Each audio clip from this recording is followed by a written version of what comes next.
Привіт, це Крим Реалії. В ефірі спільний випуск Української служби Радіо Свобода та Українського радіо. Мене звати Сергій Мокрушин. Сьогодні про перейменування населених пунктів у Криму. Національна комісія зі стандартів державної мови ухвалила перелік назв міст, селищ та сіл в Україні, зокрема й у Автономній Республіці Крим, назви яких не відповідають державним стандартам української мови. Також визначені рекомендації щодо перейменування таких населених пунктів. Запропонований Нацкомісією перелік містить понад 200 позицій. Уточнення правопису – це перша категорія, взагалі їх 3, вимагають лише 7 населених пунктів. Відповідно, їх назви загалом лишаються тими, що є зараз. Наприклад, Перепілкине має стати Перепільченим, Просторне – Просторим і так далі. 185 назв віднесені до таких, що стосуються російської колоніальної політики, і їх рекомендовано замінити. Це друга категорія. І ще є третя. 33 назви віднесено до цієї категорії. Це назви сіл, селищ та міст, які можуть не відповідати лексичним нормам української мови. Поточні назви таких населених пунктів пропонується або обґрунтувати, або замінити. Почнемо ми сьогодні із пояснень самої комісії. На жаль, вони поки не відгукнулись на пропозицію взяти участь у нашому ефірі, але 28 червня вони презентували свій доробок на прес-конференції у Києві, і ми можемо послухати деякі фрагменти. Почнемо із другої категорії населених пунктів, назви яких визнаються такими, що не відповідають нормі і які рекомендовано замінити. Ця група найбільш чисельна – 185 кримських населених пунктів зазначено у цій категорії. До прикладу, Репіне, Тургенівка, Научне, Суворове, Красна Заря, Айвазовське, Волошине і інші. Ось як пояснює це голова Нацкомісії Володимир Мозгунов. Комісія сформулювала другу групу назв в межах кожної області, майже кожної області, де, на думку комісії, в назві міститься ідеологема, яка відображає той чи інший період історії України, період колонізації, тому що ці періоди колонізації були різними. І приведення до стандартів таких назв потребує зміни назви. Яка може бути зміна назви? Це зона компетенції, сфера відповідальності органів місцевого самоврядування. Третя група назв, де місцеві громади мають самі визначити, залишити чи змінити. На думку членів Нацкомісії, мають не відкриті, а приховані ідеологеми. На думку членів Нацкомісії, приховані ідеологеми є у назвах Мичурінське, Красний Мак, Червоне, Красна Зорька, Новокатеринівка і так далі. Далі послухаємо, як це пояснює пан Мозгунов. Водночас аналіз і робота членів робочої групи дозволили нам зрозуміти, що в назвах населених пунктів України можуть бути те, що ми умовно для себе назвали приховані ідеологеми. Черпали ми інформацію для аналізу з відкритих, доступних нам джерел.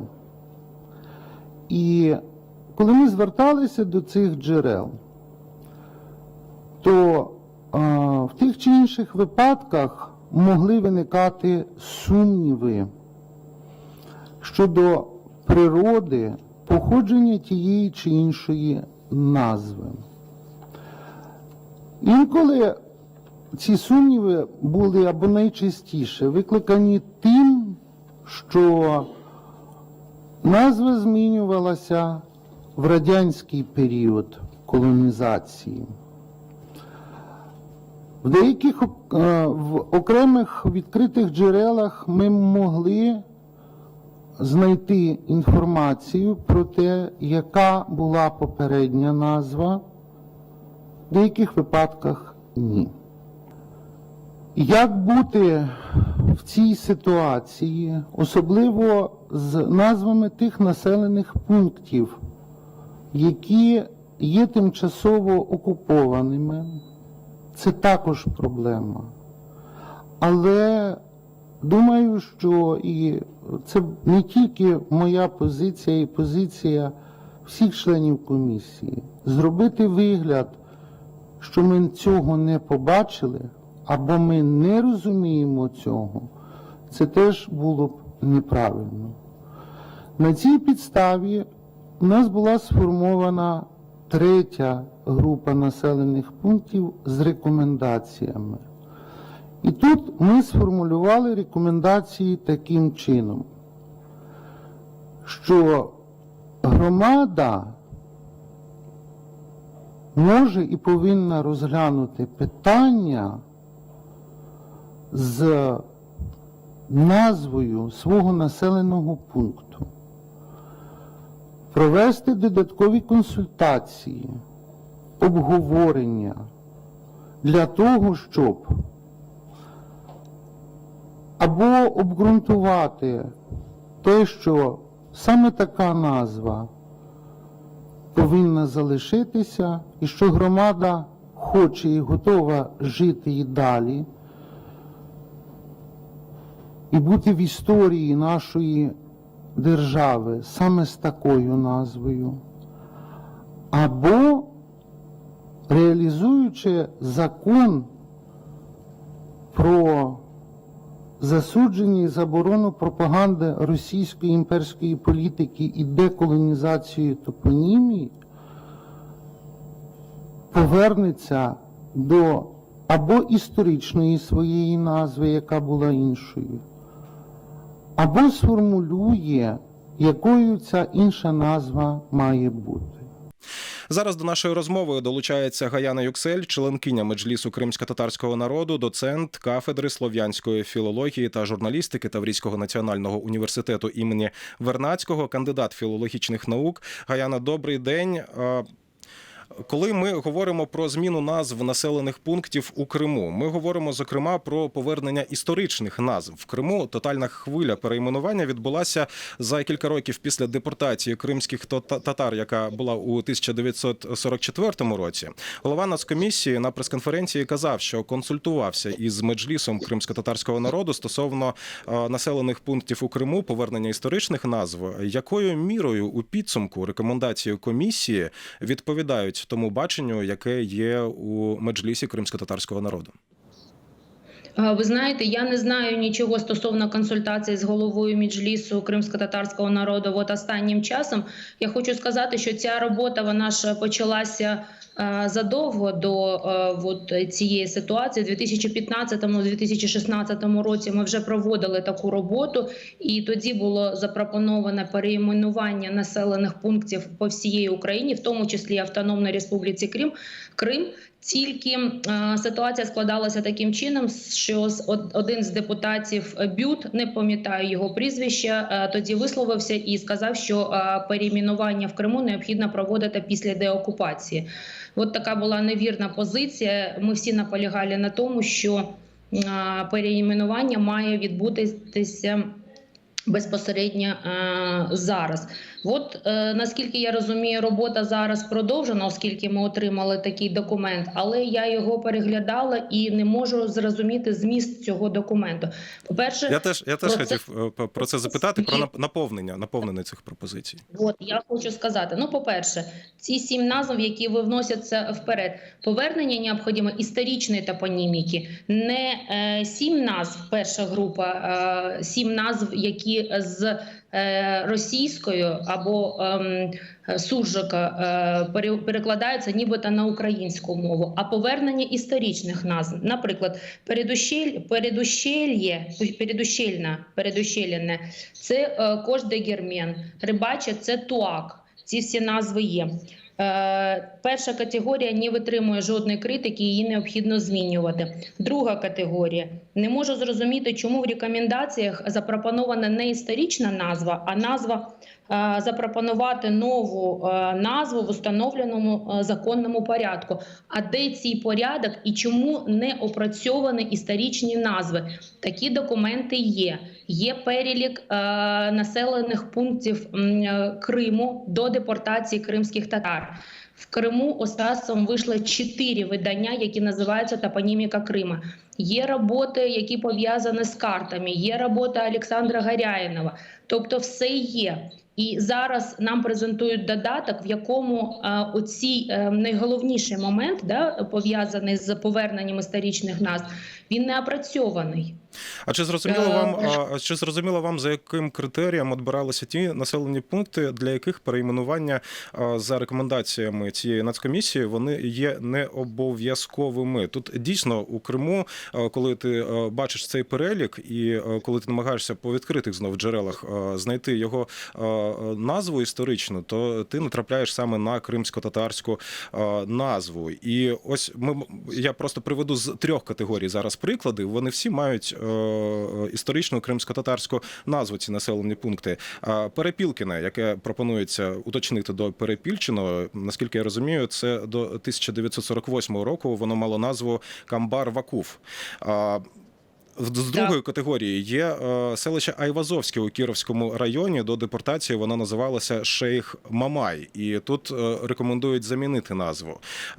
Там, де залишають на розсуд місцевої громади і місцевих ряд самоврядування. Красна Зорька у Сімферопольському районі, вона теж мала кримсько-татарську назву Карача-Кангил, якщо я правильно називаю. І от тут дозволяється взагалі людям обирати, залишити Красну Зорьку чи змінити назву. Чи зрозуміла вам ця логіка?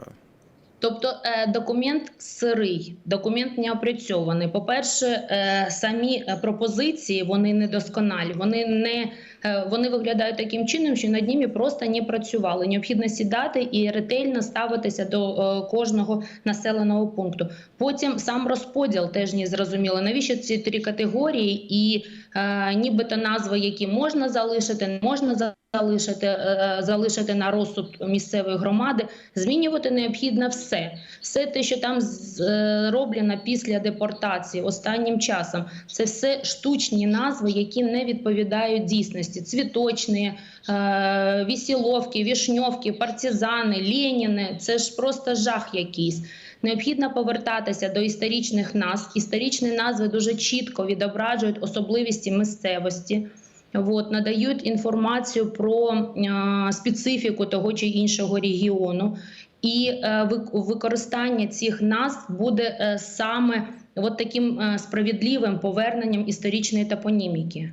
А стосовно того, що деякі висловлюються побоювання, що такі складні кримсько-татарські назви, колеги, виходимо, до всіх звертаюся, виходимо з зони комфорту, вивчаємо українську мову, вивчаємо кримсько-татарську мову, нічого складного тут немає.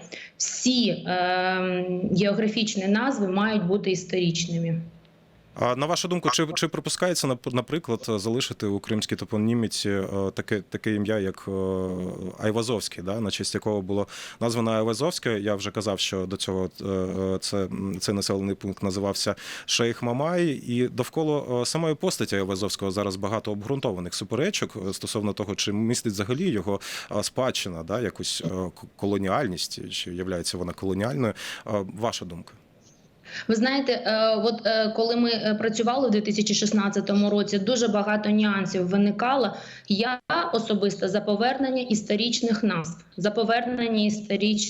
Я хочу сказати, що я їх і тоді вивчала, і зараз переглядала. Вони дуже логічні, вони дуже красиві, вони природні. А все те, що було створено штучно, все це має зникнути з нашого життя, незважаючи, навіть не в зв'язку з тим, яка це персона або особа. Тому, на мій погляд, тут необхідно просто сідати, переробляти і повертати всі історичні назви, які були. Дякую вам за розмову. Нагадаю, що з нами на зв'язку була Гаяна Юксель, філолог, член Меджлісу кримсько-татарського народу. Далі, у продовження, ще одну реакцію хочу навести. Я хочу нагадати, що представники Нацкомісії зі стандартів державної мови не відгукнулися на наше запрошення взяти участь сьогодні в ефірі. Ми маємо ще одну реакцію на результати роботи Нацкомісії. Володимир В'ятрович, екс-голова Інституту національної пам'яті, народний депутат України, написав на своїй сторінці у Фейсбук, що цитата, прес-конференція, фрагменти якої ми чули, цитата продемонструвала тотальне невігластво. Я продовжую цитувати. Її учасники не знають і не розуміють власних повноважень органів влади, закону про деколонізацію, про географічні назви, про місцеве самоврядування, про функціонування української мови як державної. Далі ми продовжимо розмову з Андрієм Іванцем, кримським істориком, кандидатом історичних наук, представником Краєвої ради українців Криму. Пане Андрію, доброго дня. Доброго дня. Хочеться дізнатися вашу реакцію на рекомендації Нацкомісії. Чи зрозуміли вам зміст і логіка тих рекомендацій, які ми всі побачили? Я думаю, що ці рекомендації будуть скасовані і скасовані вже найближчим чином. Тому що, як відомо, є негативна реакція Уповноваженого із захисту державної мови, є негативна реакція Українського інституту національної пам'яті, і є, зрештою, після звернення вже Уповноваженого із захисту прав і захисту державної мови до Міністерства освіти і науки, є рішення самого Міністерства освіти і науки звернутися до комісії із стандартів української мови як державної і запропонувати їм скасувати це рішення, оскільки при його ухваленні комісія, Національна комісія із стандартів державної мови, вона трошки перебрала повноваження, вона не лише висловила думку щодо порушення словотворних, лексичних якихось моментів, а й зайшла на територію, яка не належить до компетенції цієї національної комісії. Тобто виправити цю роботу ви вважаєте неможливо, її треба робити заново?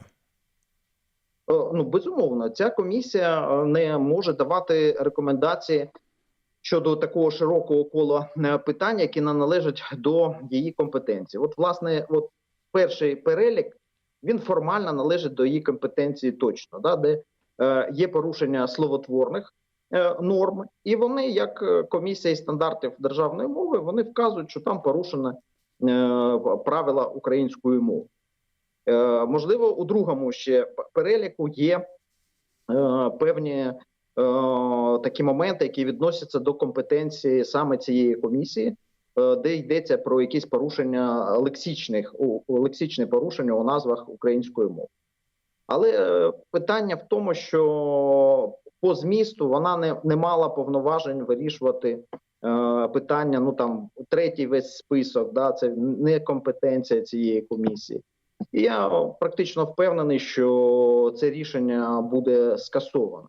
А загалом передбачається, що закон вступає в силу з кінця липня, з 27 липня. І саме з 27 липня дається час на перейменування. Там, де не окупована територія, там певний порядок визначений, самі органи місцевого самоврядування будуть визначатися із назвами, які носять імперський характер або мають відбиток імперської політики російської. А для Криму Кабінет міністрів України має півроку до кінця січня 2024 року для того, щоб розглянути ситуацію в Криму і внести пропозиції щодо перейменування. Я думаю, от в той період, власне, і почнеться робота по суті щодо кримської топонімії. І там передбачено, зокрема, і консультації із Меджлісом кримськотатарського народу. Це пов'язано із тим, що в законі про корінні народи є такі повноваження для органів національного самоврядування. З ними мають органи державної влади погоджувати такі питання.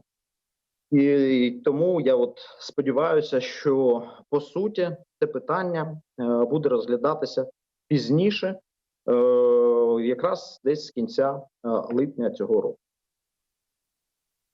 І ще одне питання дотичне до, мабуть, глибини пропрацювання цього питання повернення історичної топоніміки Криму. У переліку, який ми побачили на перейменування, є населені пункти, яких до певного періоду не існувало, і російські назви вони отримали при створенні. Ну, наприклад, місто Щолкине, яке будувалося як супутник Кримської атомної електростанції.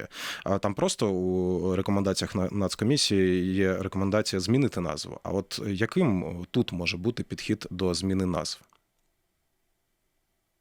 Знову ж таки, якраз питання Щолкіного не відноситься до компетенції Національної комісії стандартів державної мови.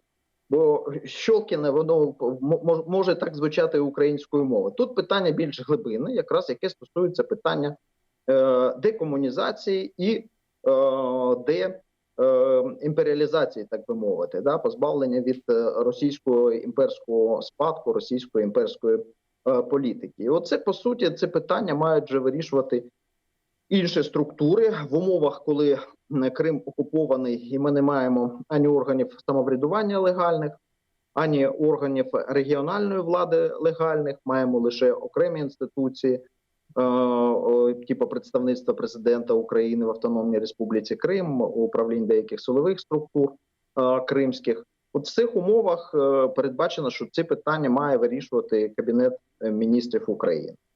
А так, звісно, взагалі, якщо подивитися от на першу частину списка, яка на перший список із 3 запропонований Національною комісією стандартів державної мови, то він дійсно має сумнівну цінність з точки зору сенсу, тобто вони формально показали, які там недоліки з точки зору української мови, але дійсно там всі абсолютно назви у першому списку – це результат перейменувань після депортації кримськотатарського народу. Тобто, по суті, це один з елементів геноциду кримськотатарського народу, коли стиралася пам'ять про перебування в Криму корінного народу. І тому має розглядатися, по суті, питання щодо повернення саме тих назв, які були до 40-х років. Ми знаємо, да, що в 40-ві роки от було 3 хвилі перейменувань.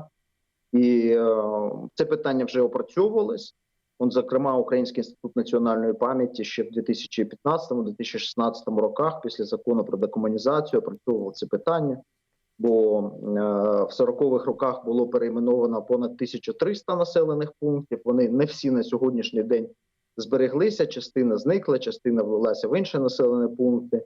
Але десь 800 назв сіл, селищ, міст, які були перейменовані в 1944, 1945, 1948 роках, вони є, і вони сьогодні носять не ті назви, які були до депортації кримськотатарського народу, а також деяких інших етнічних спільнот, які проживали в Криму і були злочинно виселені комуністичним тоталітарним режимом у 1940-ві роки.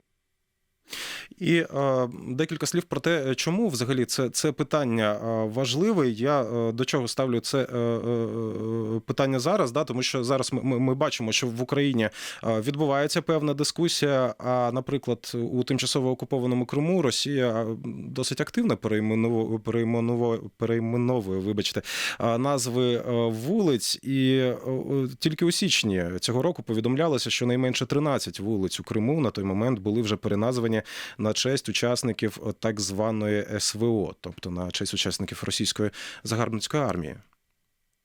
Ми бачимо дійсно нову хвилю колонізації Криму з боку держави-окупанта Росії. Ми пам'ятаємо і заклик весни минулого року, коли глава окупаційної адміністрації Сергій Аксьонов сказав, що закликав всі органи місцевого самоврядування позбавитися українських назв. І, як він сказав, укронацистів. Це було пов'язане із перейменуванням вулиці В'ячеслава Чорновола в Армянську.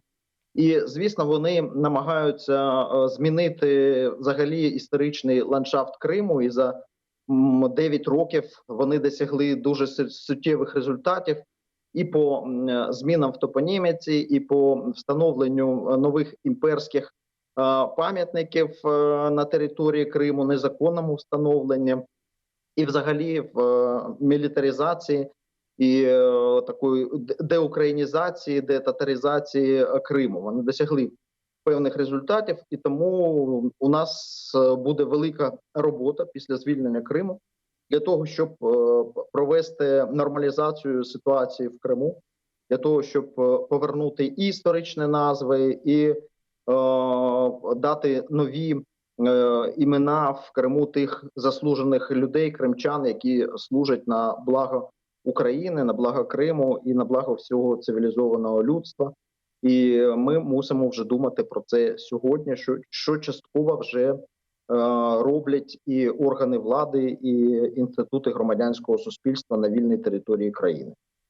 Дякую вам за розмову. Нагадаю, що з нами на зв'язку був кримський історик, кандидат історичних наук Андрій Іванець. Це все на сьогодні. Повну відеоверсію цієї програми шукайте на YouTube-каналі Крим Реалії. Додайте сайт Крим Реалії у обране та підпишіться на нас у соціальних мережах, аби не пропустити важливі новини з Криму. Це спільний проект Української служби Радіо Свобода та Українського радіо. Біля мікрофону був Сергій Мокрушин. Кримчани мають право знати.